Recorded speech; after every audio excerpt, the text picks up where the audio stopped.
Well, it's rainy, it's foggy, and it's going to be like this for the next 3 days. But anyway, still, this is a great place to introduce a topic like apologetics or evangelism. Being out in creation like this, and hopefully I'll stop and video the next couple days. It'll clear up and you get a nice view, so if you get bored listening to me, you can at least look at the scenery. But theologians talk about there are two types of ways that God reveals himself. He reveals himself in his word, and you've been looking at that, I think, those videos from Wes Huff. And he reveals himself in his world. You know, the heavens declare the glory of God. And we're part of that world. There was a German theologian, his name was Christoph Blumenkart. I can't remember his last name really well. But he said that every believer, every Christian believer, undergoes two conversions.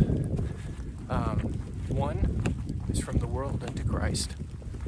And the second is from Christ back to the world. And we are in the world. and that is what we bring to the world. I think for something or someone to believe something, it has to be believable. And we're the ones that make it believable. You know, like I mentioned before, you know, when Paul wrote to the Corinthians, you know, you are our letter, written for all men to read. You are a gospel of Christ. So anyway, hopefully I'll get to a good spot and we could talk about this. Come on. Well, I thought I'd throw my 2 cents in worth about apologetics and evangelism. I think their goals are two different goals. The goal really of apologetics is more building up our faith. I always felt like if I could explain something to myself first, I could explain it to somebody else. You know, in Hebrews, it talks about hold fast to your faith without wavering. And I think all of us at some points of our life are prone to waver. Evangelism, on the other hand, is sharing with others what we know is true about God. You know, something interesting happened on this little hike I'm on. Every now and then you'll run into what they call trail magic, where these trail angels, set up, they hand out food and different other things. And sometimes it's churches, and there was a church that it was cold, it was windy. They had their van set up and chairs along there to break the wind, and they had a guy from the church who had through hiked before give some really good advice. And there was a little gospel thing there on one of the boxes as you go through to get stuff that if you needed, but it was really, they had these ladies that knitted these hats with white blaze of the AT on it. And they were free. They handed them out. He said, hypothermia is a big deal. Make sure you wear this at night. And the ladies that knitted the hat, they've been doing this for 25 years. They used to wash the hikers' feet when they would come by. But their knees got so bad that they decided to just knit hats. And as I left, one of the older guys came up and said, "Hey, can I pray? Can I pray for you?" And I said, "Yeah, I need all the help I can get." Of course you can. And one of the guys I was hiking with mentioned that to me. He said, "Yeah, a guy came up to me and wanted to pray," and he was very moved by that. Those folks weren't selling anything. They weren't selling anything. And when it comes to evangelism, what are we selling? Are we selling salvation? In what sense, salvation? So here's a question. What does a saved person look like? Well, I'm coming off Standing Indian Mountain, where I had a nice chat with Joe. One of the most convicting of the parables that Jesus tells is the one, at least to me, is the one of the Good Samaritan. There was a German theologian back in the 30s, His name was Helmut Filke. And he once said that you can't really understand the Bible until you insert yourself into the story. And I think oftentimes we do insert ourselves into that story as the guy who was robbed and beaten on the side of the road. But more and more, I see myself as the religious guys who have something important to do for the Lord that they just, they don't even see him maybe, or they just don't have time. And, if you remember the story, first it's a priest that goes by, then it's a religious individual, a Levite, I think, that goes by, and it's a Samaritan that ends up helping him, which must have been a very big rebuke to the Jews, because Samaritans, if you know your history with the Jews, it was a very contentious, in fact, 70 years after Jesus dies, there'd be a really bloody. I say all that because there's a recent, maybe a couple years now, poll that was done by the Barna Group. And the questions were asked about really if people have favorable or unfavorable opinions or no opinion of Christians. When polled, 80%, about 80%, I don't have the numbers in front of me obviously, but about 80% had a favorable view of Jesus. 51% had a favorable view of a church in their town.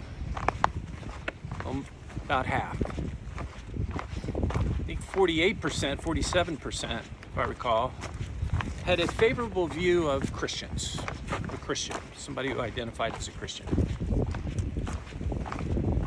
About 25%, 27% had a favorable view of evangelicals. And among those that are 30 and younger, that was 9%.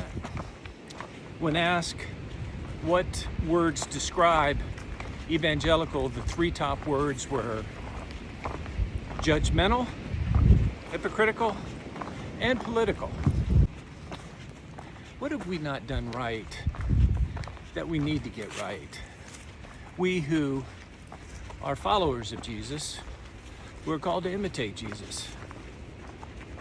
And I'm not talking about in a corporate, broad church sense. I think there are 30,000 church denominations. Every one of them will tell you that they have the right doctrine and they're great teaching churches. But more as people, as individuals, what have we maybe not done that we should be doing? There's a verse that pretty much when you're doing apologetics, everyone kind of lands on. And that's at 1 Peter 3:15. Always be able to give a reason when people ask about the hope that is within you, and do it with gentleness and respect. And we tend to focus on the reason part and forget about the people who ask, or with gentleness and respect. And probably for me, the key word is hope. The hope. Evangelism is not really trying to answer questions that nobody's really asking, because the right answer to the wrong question is the wrong answer. Let me give you an example, and I know Terry's going to kill me for this. Terry is not an apologist, and she probably wouldn't see herself as an evangelist. She'll never give you her opinion unless she's asked, and she doesn't argue with people at all. But there's this one time where we were made aware of a family that was living in a hotel room for the last 2.5 years with their 2 teenage kids. She was a bit abused. He would make her ride in the bed of the pickup truck all the time.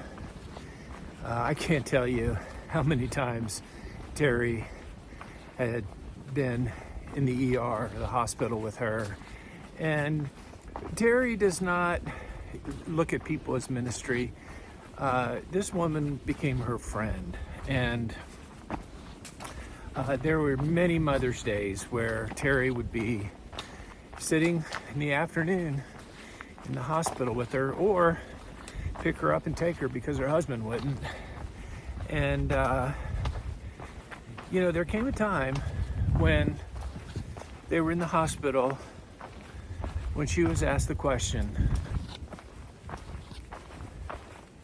why is God doing this to me?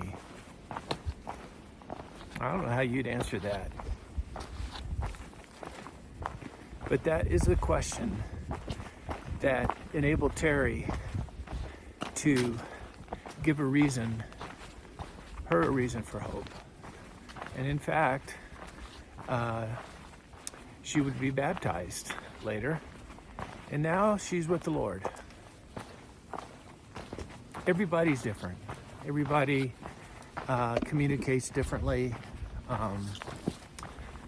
But evangelism is a form of discipleship. And Dallas Willard is always, used to say that a disciple is not someone who perhaps knows a lot or maybe even has their life all together. They're just someone who is constantly rearranging their affairs in order to follow through on their commitment to Jesus. We're not called to save anybody. We're not called to convert people. We are called to be disciples. And as I mentioned before, we spend a lot of time thinking and talking about that conversion from the world to Christ and sharing our testimonies with one another, and that's good, that's encouraging. But there comes a time when we then have to bring Christ back to the world. It's not enough to be filled, but to be filled and broken and poured over people. And the question is, was Abraham's blessing just for Abraham?